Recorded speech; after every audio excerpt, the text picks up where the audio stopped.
turtii intro tana boodaatiin walitti deebina. Kabajamtoota hordoftoota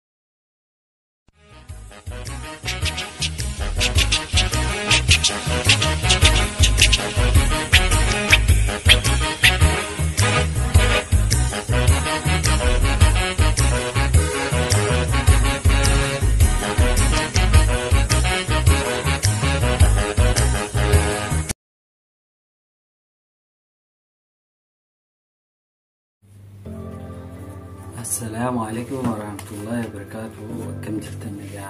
كيسة أكو جرتني نجين أو كبرجا سينا كبرجتا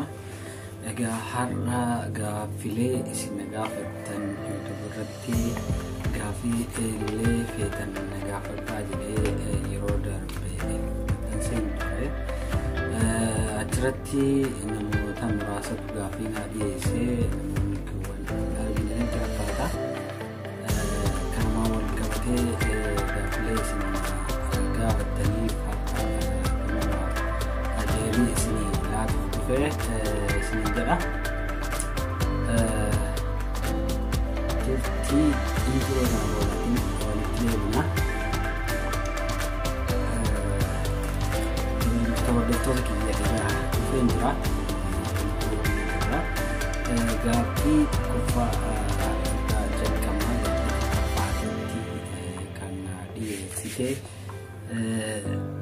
YouTube banu afi maaltu sikkaase gaafi jedhu naadiyaate eke gaafi baay'ee bareeda ture YouTube akkam bana kana kakkaase keessa barnoota YouTube dha YouTube akkuma makaanitti daawwachaa ture akkuma hordoftoota nama biroo warroota YouTube qaban warroota waan ta'aniif kan daawwachaa jiru barnoota warri dabarsan jiran Yoni isaan daawwatee jiru akkamitti namni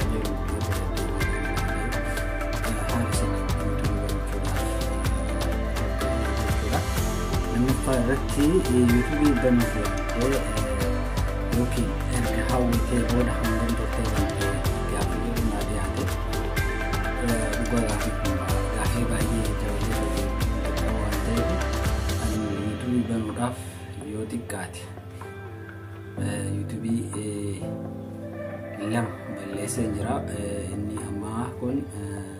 YouTube ko sadaffaadha jechuudha sadaffaa kana irratti na milkaa'ee jira YouTube lama garuu seeruma isaallee waan beekneef calluma jedhee otoo viidiyoo kanallee isaan haala kamiin maxxanfamaa waan jedhu irraan beeku maalum YouTube turraan beeku saniif YouTube lama balleessee inni kun kana milkaa'ee sadaffaa gaafi keessi deebiirra fakkaata gara fuulduraatti waaqayyoo si gargaara wiinkee YouTube maal jechuudha torba gara fuulduraatti yoo naan jedhee ani kan hojjechuu barbaadu akka nooletti aadaa naannoo keenyatti hawaasni keenya barataa ture akkamitti itti wal gargaaraa ture akkamitti rakkina keessatti wal gargaaraa ture akkamitti sadarkaa jabeessaa ture gaafa gaddaa fi akkasuma yeroo baay'ee gaaffilee namoota wajjin ni taasisaa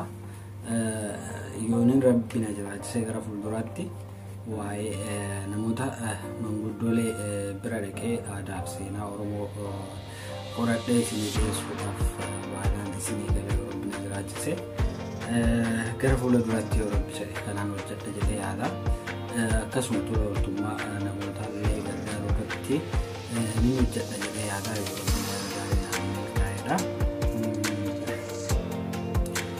Gaaffiin itti aanu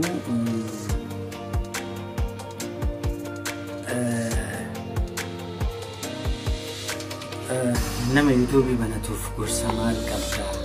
YouTube banachuu fedhuufi gorsa maal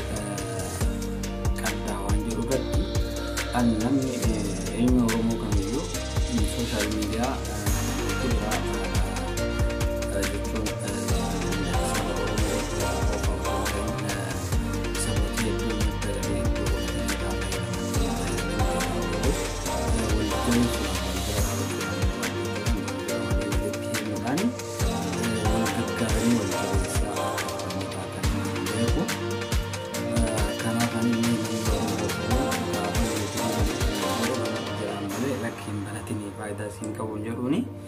galii argachuu qofa osoo hin taane namni tokko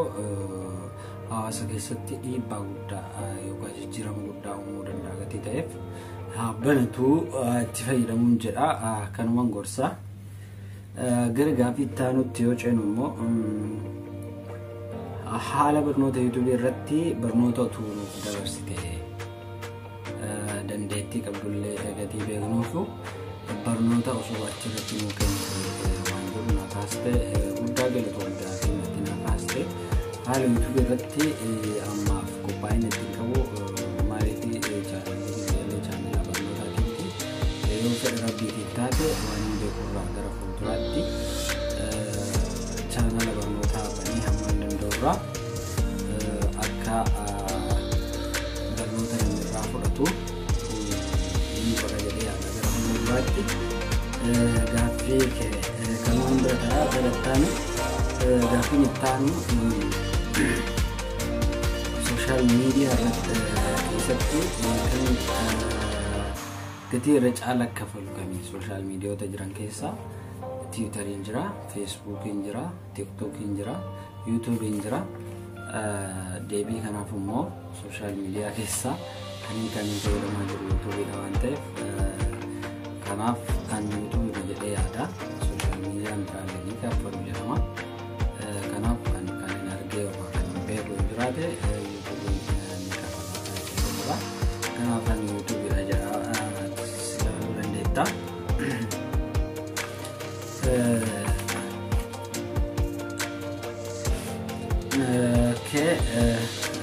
Gaaffii xumuraa ani yoo rabbi jedhee gara fuulduraatti akkuma isin jedhe aadaaf seenaa Oromoo irratti hojjechuu barbaadu gara fuulduraatti wanti guddaa jedhee ani hojjechuu barbaadu aadaaf seenaa Oromoo maalirraa ka'e kamitti jiraachaa ture sirna kamiin barachaa ture sirna kamiin aangoo waliin dabarsaa ture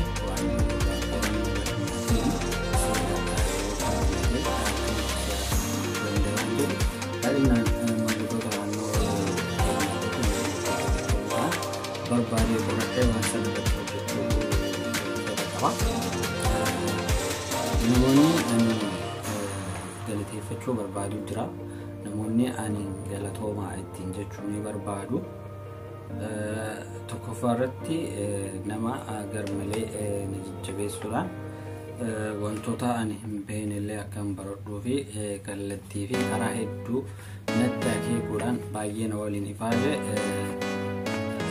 YouTuberii fi barsiisaa Abdullaab asumaan guddaa galateeffachuu barbaada. Isinis osuma galateeffattanii baay'ee tola jechuudha. Itti aansuudhaan immoo namni yeroo jalqabaaf akkan hojjetuuf akkan waan hin yaadasan akka bakka guddaa fi taaree guddaadhaan akkasuma yeroo jalqabaatiif illee gaafa deebii na wajjin taasisuudhaan wantoota baay'ee kan bira dhaabatte namoota galateeffatu keessaa akkasuma mallee kan yoonni fi waa'ee nangankoo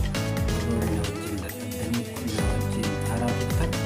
hundumti keessanuu galanii oolni irraa maddee wakkuma isin dadhabanii keessan haa qaqqabu isiniin jedha. Egaa har'aaf qophiin qabadhee isinii dhiyaadhe gaaffii deebii gaaffii isin na gaafattaniif deebii isinii laachuuf dhiyaadhe kanuma ture. Namoonni viidiyoo kana hamma dhumasaatti ilaaltan like share akkasuma subscribe gochuuni yeroo biraatti gaaffilee biraa sagantaatti deebinee kan itti fufnu ta'a. Gaaffii isin na gaafattanii utuu isiniin kaasin yooniin hafee jiraadheef gammannaa dhiifamaa isiniin jecha yeroo itti aanu irratti immoo bal'inaanii waan barbaadan irraa sagantaa itti goone akka na gaafachuu barbaadan gammannaa carraa argadhe kanaan isinii ibsuu barbaada. Ammallee namoonni hojjetanii hammilee ni dhabu hammilee isaaniilee dhooginaan jajjabeessa hojjetanii jabaatanii kanuma isiniin jedha. waan na hordoftaaniif guddaa galatoomaa ulfaadhaa turtii gaarii waan galatoomaa isiniin